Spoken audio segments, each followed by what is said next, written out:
De bocas abertas para o sol, eles dormem.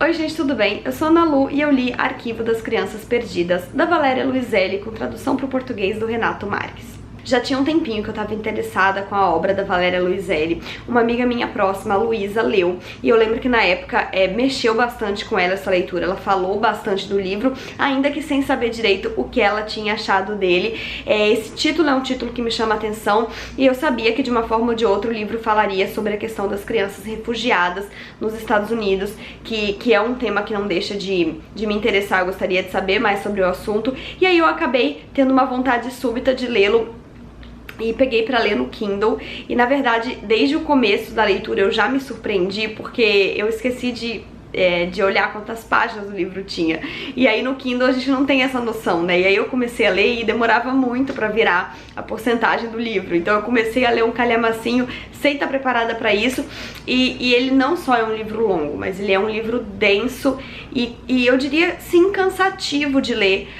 Não só pela temática, mas pela escrita mesmo, né? A autora, ela propõe uma forma bastante específica de narrar aqui, e por isso eu também, assim como a Luísa, acho que eu termino sem saber exatamente qual é a minha opinião sobre o livro, se eu gostei mais do que desgostei, ou se eu desgostei mais, e o que exatamente ele trouxe pra mim. Eu acho que ele tem alguns problemas, mas ele não deixa, né, de ser um livro muito interessante e que a Valéria estudou e demorou muito pra orquestrar, e enfim, hoje a gente vai conversar um pouquinho sobre ele. Bom, então o Arquivo das Crianças Perdidas, ele poderia, né, ser encaixado, eu acho que até tem essa categoria na ficha catalográfica dele, que é romance de estrada, né, que é o típico on the road, porque aqui a gente tem uma família que tá fazendo uma longa viagem de carro pelos Estados Unidos. Só que além de atravessar o país, eles estão atravessando um momento muito específico da vida deles, um momento que não tá muito fácil, né? E aí a gente vai conhecendo os personagens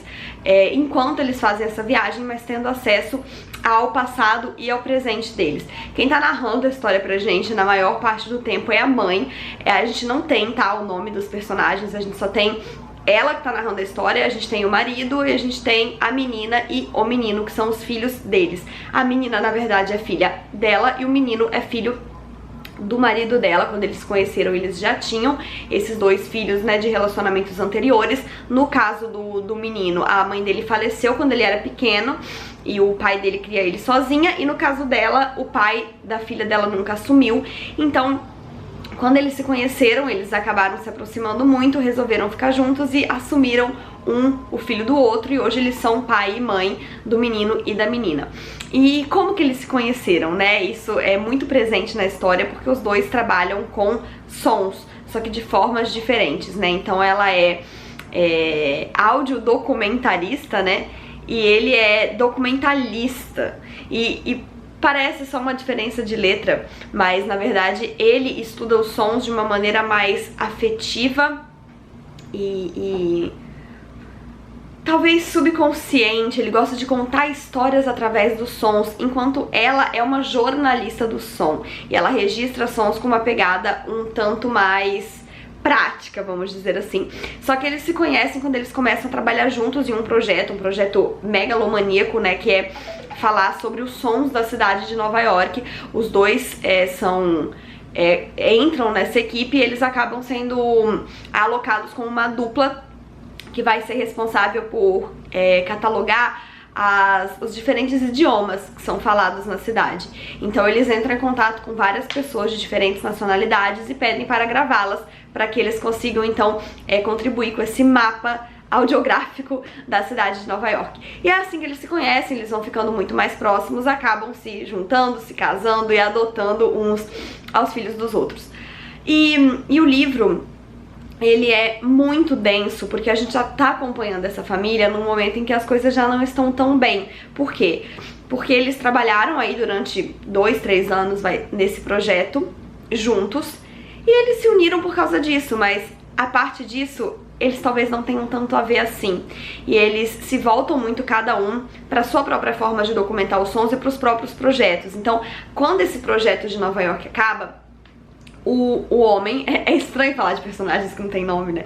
O homem, ele quer fazer uma reconstrução sonora de mais espiritualizada, assim, dos antigos fortes Apaches nos Estados Unidos, para contar essa história, falar sobre os antigos líderes, como que essa comunidade funcionava por meio dos sons que hoje em dia, né, muitos anos depois, ainda ecoam nos lugares que eram os fortes, no cemitério, enfim, uma parada bem profunda. E ela, por sua vez, quer fazer um documentário sonoro sobre o caos das famílias separadas, das crianças refugiadas. Isso porque uma das mulheres que ela acaba entrevistando para fazer o mapa linguístico da cidade de Nova York conta a história para ela de que ela tá lá e ela tá esperando as duas filhas dela, que foram enviadas pela avó na fronteira, chegarem. Só que essas crianças estão perdidas, ela não sabe onde essas crianças estão e ela quer encontrá-las, e ela pede ajuda com isso. E aí a mulher, né, que tá narrando a história pra gente, acaba ficando muito próxima, comovida com essa história. Só que um projeto vai totalmente na contramão do outro, porque para que o homem possa fazer o projeto dele, ele tem que viajar muitas e muitas e muitas milhas e morar pelo menos por um tempo, né, vai 2, 3 anos na região onde eram os fortes Apaches. E a mulher, por sua vez, ela tem que ficar por ali onde ela está, onde é o olho do furacão, para que ela consiga entrevistar pessoas, estar próximo de advogados e tenha mais notícias em relação às crianças refugiadas. E aí, então, enquanto eles atravessam esse momento da vida e atravessam os Estados Unidos de carro, ela topa, né, a princípio, ir nessa viagem, ir com ele e com as crianças até o lugar, mas ela sabe que ela não vai poder ficar. E eles começam, então, essa viagem que acaba também sendo muito interna na mente da personagem. O que acontece nesse livro? Eu precisei conferir várias vezes pra garantir que ele era de ficção mesmo, porque a todo momento eu achava que não era, porque ele fica muito denso e muito real. E aí eu acredito que exista uma certa falha na construção dele e das personagens. Por quê, né? Eu até comentei isso num vídeo que eu fiz de tag por aqui. Eu achei que a personagem não é muito bem desenvolvida. Por quê? Porque ela acaba sendo real demais. E isso seria um ponto positivo, claro, né? O personagem não é bem construído porque ele é real demais, mas eu acho que existe uma certa linha que precisa se tomar cuidado pra não ultrapassar. Uma outra história que eu acho real demais e que eu duvidei que era ficção é o Precisamos Falar sobre o Kevin, que é um livro que eu amo absurdamente e que eu acho que ela é uma história, assim, praticamente sem defeitos. E eles são muito diferentes entre si, essa forma de não parecer ficção é muito diferente entre si. E nesse caso do Arquivo das Crianças Perdidas, eu acho muito impossível dissociar a personagem da autora. Tá, a personagem tá vivendo situações que a autora não viveu, né? Imagino eu que ela não tenha viajado com a família, não sei nem se ela tem família. Isso eu não fui pesquisar sobre ela, né? Mas o que eu tô querendo dizer é que ela encaixou uma personagem numa situação fora do comum, numa situação muito específica, mas que na minha cabeça, pelo menos, não se diverge dela nas questões de visão de mundo e de repertório cultural. Isso porque durante todo o livro a autora, a mulher, né, faz inúmeras referências à teoria literária, a sociólogos, então, enfim, ela lê, por exemplo, ela é muito apaixonada pela Susan Sontag, né, e ela cita a Susan como referência o tempo todo, e diversos outros autores também. O livro, no final, tem uma lista de obras utilizadas, né, que foram citadas, enfim, e isso, assim, essas referências não tem como não ser da autora, né, porque ela não teria como citar tudo isso se ela não tivesse lido tudo isso. E aí, pra mim, a personagem se fragiliza, porque a personagem é muito a voz da autora o tempo todo. Eu imagino a autora comentando sobre todas aquelas referências, e não a personagem. E a todo momento, então, essa personagem acabava fugindo das minhas mãos, porque eu não conseguia enxergar ela como uma personagem. Eu enxergava a autora se colocando em uma situação fictícia. Pode ser chatice minha, mas isso me distanciou do livro muitas vezes. E como ele se torna um grande e denso ensaio, onde ela analisa o tempo todo a vida dela de forma psicanalítica e sociológica, a família dela, a questão dos filhos, essa separação iminente, né, a relação dela com o marido, que ela fica ali analisando, colocando em xeque, usando teorias psicanalíticas e literárias para explicar essa situação, para explicar relacionamentos, para explicar o amor, para explicar a vida em família. Enfim, isso tudo me parecia uma grande análise da autora. E aí, não sei, talvez isso tudo fosse interessante também se fosse um livro de não ficção, mas como ficção eu queria personagens críveis e eu não encontrei muito. O que, assim, é uma coisa que me incomoda, na minha opinião, mas que faz com que o livro seja bastante denso, assim, e que discuta muitas questões, né? Eu grifei muita coisa nesse livro, porque ela traz análises e teorias muito interessantes. Mas você entende que era um livro de ficção, e aí eu acho que isso sim acaba sendo um problema. Eu acho, na verdade, depois eu lendo não é um epílogo, mas também não é assim um grande pós-fácil. São alguns comentários que a autora fala, né, sobre a escrita desse livro. Ela estudou muito pra fazer esse livro, ela orquestrou essa obra com muito cuidado, ela é praticamente costurada. E aí o que eu fico pensando no final é que a ideia era melhor que a execução. Por quê? Porque na execução, eu acho que ela se perde, porque ela quer falar de tanta coisa, que ela acaba não falando de nada no nível, assim, de profundidade que eu gostaria. A própria questão das crianças refugiadas. Eu acho que, pra mim, era o mote principal do livro, e eu acho que fica muito jogado, assim, eu queria saber mais. Ela faz análises políticas sobre a situação do momento dos Estados Unidos, como que essas crianças estão sendo tratadas, compara, metaforiza, mas eu ainda acho que faltou, e eu acho que faltou porque ela falou de muita coisa. Outra linha narrativa que a gente tem na obra e que no início eu gostei bastante, mas depois eu acabei me cansando dela, foi a Elegia das Crianças Perdidas, que é como se fosse um livro dentro do livro. Então é um livro que a personagem, ela tá lendo e acompanha, né, essa sua jornada de busca sobre o assunto das crianças refugiadas, que é um livro como se fosse uma história que conta histórias de crianças refugiadas, e ela tá lendo ela pra ela mesma, ela pro filho. O filho tem um determinado momento que ele rouba esse livro e ele começa a ler sozinho, e que são então, que acompanha então um grupo de crianças refugiadas que tá tentando atravessar a fronteira num grupo com um líder e sobreviver a esse momento, né?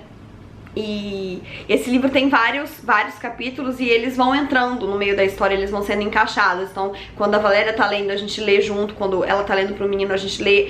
Quando o menino tá lendo sozinho, a gente lê.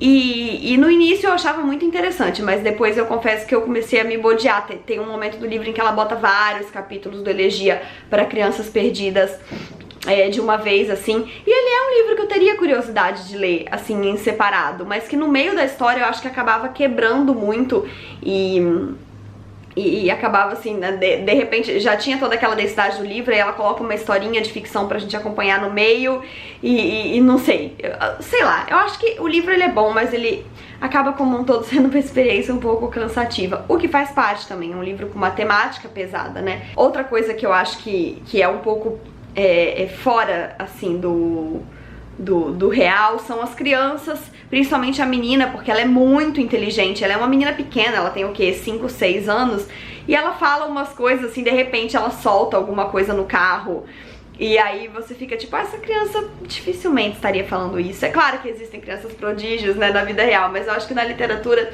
elas acabam ficando um pouco forçadas, e enfim, eu acho que ele acaba sendo um livro muito mais denso do que eu imaginava, por conta de toda essa realidade que a autora quis colocar e que acabou transformando o livro quase em um livro de não ficção. Eu não posso comentar, é claro, sobre tudo o que acontece no livro, porque seriam spoilers, mas em determinado momento tem um ponto de virada no livro que eu não esperava e que me chamou muita atenção, e foi um momento em que eu tive esse, meu Deus, agora tá pegando fogo aqui, e eu comecei a ler mais rápido, mas também eu achei que acabou se estendendo um pouco a história, ficando um pouco longa, e esse ponto de virada não deixa de ser muito interessante, porque é uma virada colossal, assim, na vida dos personagens, pelo menos por um determinado momento, e eles acabam começando a viver situações que eles apenas observavam antes os outros vivendo, né?